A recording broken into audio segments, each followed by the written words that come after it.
Thank you, Senator Warnock. Senator Thune, you're recognized for your questions. Thank you, Chairman Peters and Ranking Member Fisher, and thanks to all the witnesses for being here today. It's already been pointed out, we all know that the country is facing an unprecedented supply chain crisis, with Americans encountering empty store shelves, long wait times, and rising costs as the holiday season approaches. Agricultural producers are also feeling the crunch, with capacity for their goods being hampered by a combination of surging demand for containerized shipping and a massive backlog at our nation's ports, particularly LA Long Beach. This inefficiency has downstream effects on commodity prices, which is hurting farmers and ranchers across the country, including in my state of South Dakota. And that is why Senator Klobuchar and I, along together with Senators Hoeven and Baldwin, plan to introduce the Senate companion to the Ocean Shipping Reform Act of 2021, which takes significant steps to clarify the authority of the Federal Maritime Commission in resolving disputes and curbing anti-competitive behavior.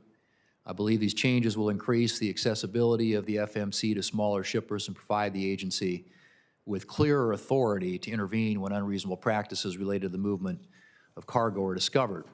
More generally, our nation's ports are desperately in need of two things: modernization and transparency.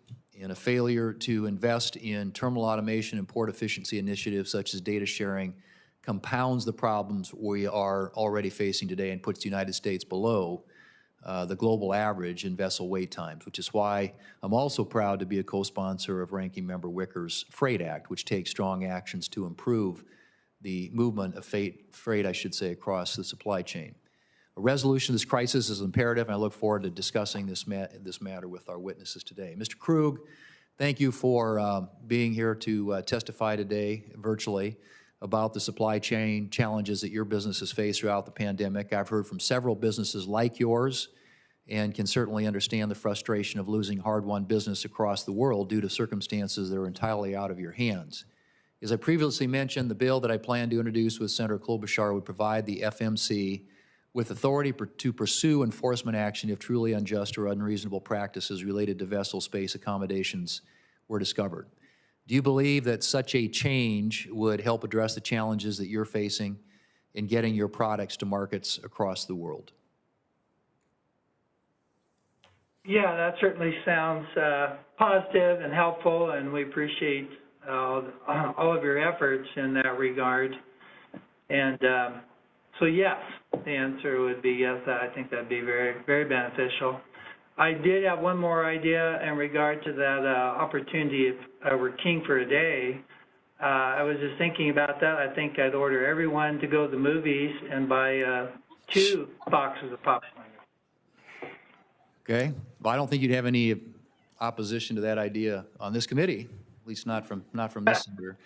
You mentioned in your testimony the difficulty you face in getting containers inland, and I'm just wondering if you have any suggestions for what Congress can do to ease the movement of containers once they leave the ports.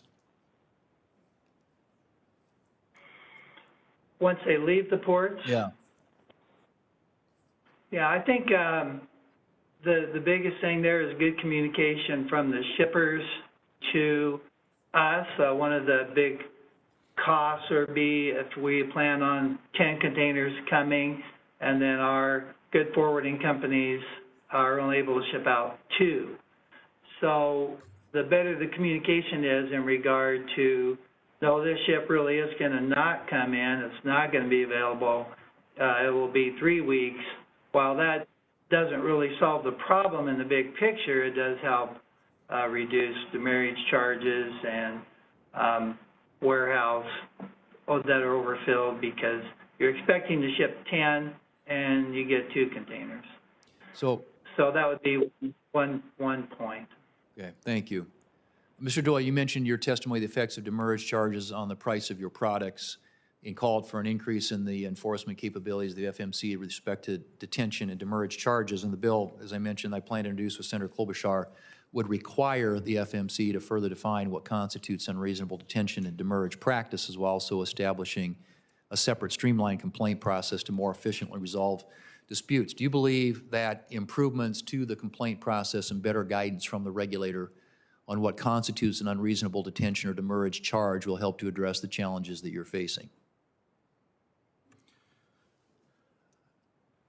As I mentioned at the beginning, since our contracts do not have us as freight responsible, we see the end of this, but not the causes of it. Everything you've said sounds logical, but I would certainly defer to the people who are wrestling with the issues. I don't understand the current condition well enough to, I think, give a reasonable answer to your question. Mr. Butler, can you react to that?